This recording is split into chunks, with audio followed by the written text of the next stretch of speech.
Assalamualaikum warahmatullahi wabarakatuh. Selamat berjumpa lagi dengan saya, Jasmir. Kali ini saya akan membahas tentang salah satu metode dalam jaringan saraf tiruan, yaitu metode perseptron. Perseptron adalah sebuah metode sederhana yang mampu melakukan proses perhitungan dengan mengenali variabel-variabel dalam pencocokan pola, dan pada akhirnya hasil keluaran dari jaringan dapat digunakan sebagai bahan pertimbangan pengambilan keputusan. Ini adalah urutan algoritma perseptron yang nanti akan kita jelaskan sambil kita memberikan contoh. Sebelum kita masuk ke contoh, ada beberapa catatan tentang perseptron, bahwa khususnya perseptron ini perhitungannya menggunakan lebih dari satu iterasi. Iterasi itu adalah pengulangan dalam mendapatkan nilai bobot dan bias akhir. Sekarang kita coba contoh sederhana, yaitu fungsi logika n dengan input dan target bipolar. Ya, ini adalah input. Ya. Inputnya adalah dalam bentuk bipolar. Bias kita berikan dengan nilai 1. Kemudian targetnya ini. Ini targetnya juga bipolar. Nah, sekarang yang kita cari adalah outputnya. Sama nggak output dengan target nanti, ya? Ini targetnya kita tetapkan dari sini.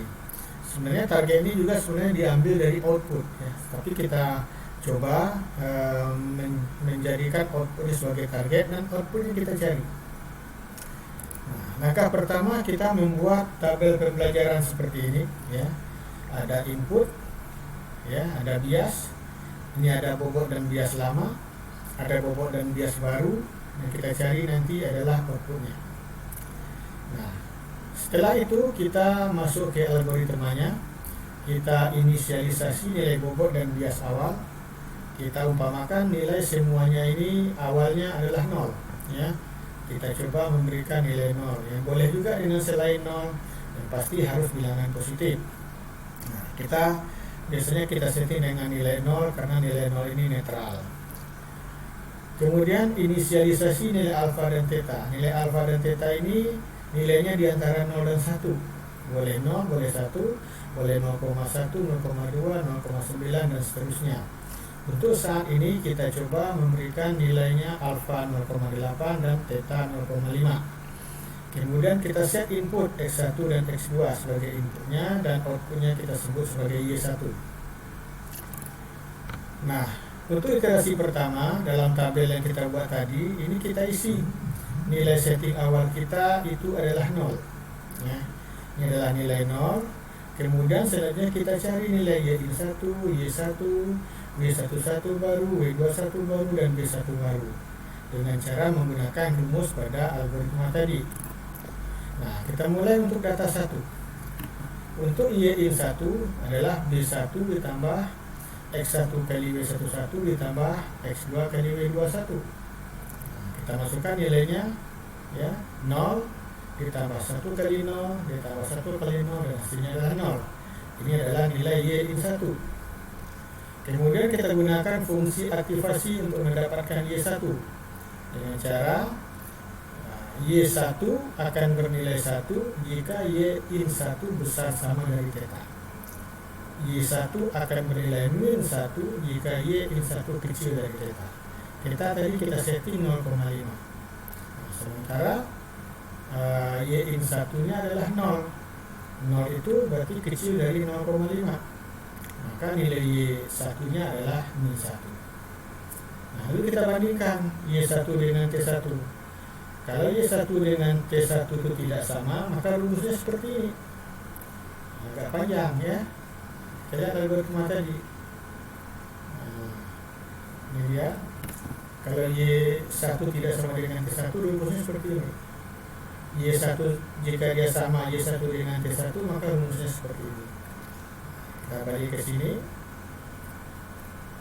Karena Y1 tidak sama dengan T1, maka rumusnya adalah W11 baru sama dengan W11 lama tambah alfa kali X1 kali T1, ya. Jika kita isi nilai-nilainya di dalamnya, kita dapatkan nilai seperti ini, ya. Kemudian W21 baru juga kita hitung dengan cara yang sama. W21 lama tambah alfa kali X2 kali T1, ya, hasilnya juga seperti ini. B1 baru, ya, B1 lama tambah alfa kali B B1. Hasilnya adalah B11 baru 0,8, B21 baru 0,8, dan B1 baru 0,8. Semua nilai ini kita isi ke dalam tabel. Ya, dapatkan tadi adalah nilai Y1-nya 0, B1-nya min 1, dan B11 baru, B21 baru, dan B1 baru 0,8. Ini adalah data 1. Kita lanjutkan ke data 2. Ya.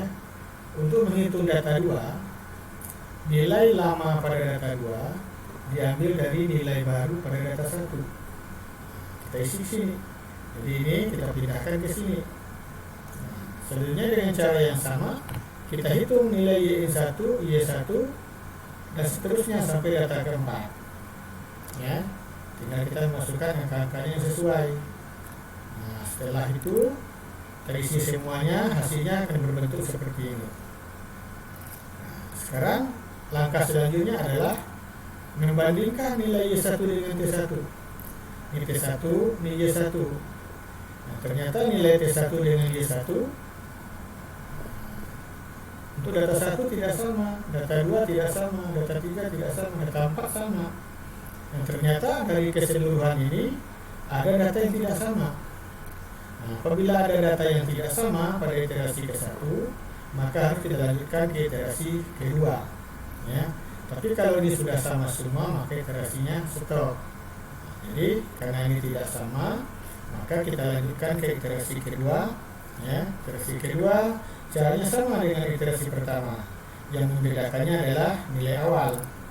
Kita lihat tadi, untuk iterasi kedua, nilai awalnya diambil dari nilai akhir pada iterasi sebelumnya. Dan dengan cara yang sama kita isi lagi data seperti ini. Ya, sampai kita mendapatkan semua data sampai data keempat. Ini hasilnya seperti ini. Ya, setelah itu kita bandingkan lagi nilainya T1 dengan Y1. Nah, ternyata untuk iterasi kedua T1 dengan Y1 sudah sama semuanya. Nah, kalau sudah sama berarti iterasinya stop, ya. Jadi catatannya jika semua T1 dan Y1 hasilnya sama, maka iterasi stop. Namun jika umpamanya masih ada data yang tidak sama, maka iterasi berlanjut. Nah, saat ini iterasinya sudah sama, posisinya sudah sama, maka iterasinya stop, ya. Nah, setelah stop itu selanjutnya adalah pengujian. Untuk pengujian, data yang diambil adalah bobot baru, ini artinya nilai terakhir, ya, nilai terakhir di sini. Nah, berarti untuk data 1 nilai juga yang ini, data 2 juga ini sebagai pengalinya, data 3 juga ini pengalinya, data keempat juga ini pengalinya. Itu disebut dengan bobot dan bias baru. Nah, itu data 1 kita lihat. Y1 sama dengan B1 baru tambah X1 kali B1 baru tambah X2 kali B1 baru. Dan kita hitung hasilnya adalah seperti ini. Nah, kita gunakan lagi fungsi aktivasi. Y1 akan bernilai 1 jika Y1 besar sama dari theta. Y1 akan bernilai min 1 jika Y1 kecil dari theta. Nah, ternyata setelah kita gunakan fungsi aktivasi, Y1-nya bernilai 1. Nah, ternyata untuk data 1, Y1 sama dengan 1. Artinya, tadi yang kita targetkan adalah 1 dan output yang kita cari juga 1. Nah, artinya output sudah sama dengan target. Nah, ini kita sebut dengan terbukti. Tapi kalau outputnya tidak sama dengan target, ya tidak masalah asalkan cara menghitungnya benar. Nah, kalau misalnya ada yang tidak sama, ya berarti output tidak sama dengan target. Nah, tapi kalau sama, ya artinya output sama dengan target yang terbukti, ya. Nah, begitu seterusnya. Nah, untuk saat ini target sama dengan output, jadi kita komentari output sama dengan target atau target sama dengan output. Dan kita hitung seterusnya sampai data 2, data 3, dan data 4. Dan lakukanlah pengujian dan beri komentar sesuai dengan hasilnya. Nah, kalau data 2 hasilnya sama, T1 dengan Y1 komentari sama dengan T1 dan Y1 dan hasilnya terbukti, dan begitu seterusnya. Nah, demikian pengantar untuk perseptron kali ini. Terima kasih. Assalamualaikum warahmatullahi wabarakatuh.